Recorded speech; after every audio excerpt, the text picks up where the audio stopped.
Hi, in previous video we created this form and we set it up to receive all form submissions on our email. Now let's connect this same form with our Slack channel and receive all form submissions there as well. Okay, let's start by going to the settings of form that we want to connect. So this is the one, and at the bottom you will see here send to Slack channel, and here it says basically what we need to do. Okay, so let's do that.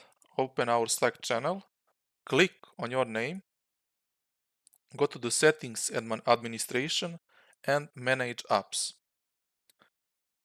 So here we need to create a new app. So let's click build here and create an app.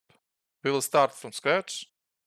So let's name it DivHunt form and pick a workspace. In my case, this is DivHunt. In your case, this is going to be your Slack channel.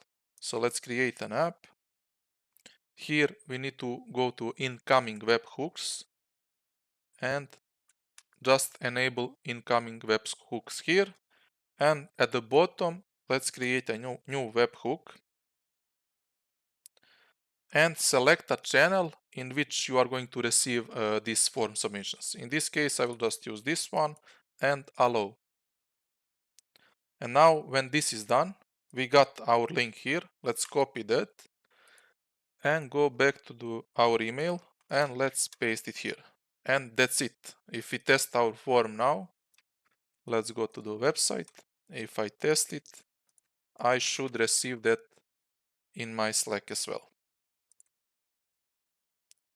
Okay, so here it is. Perfect.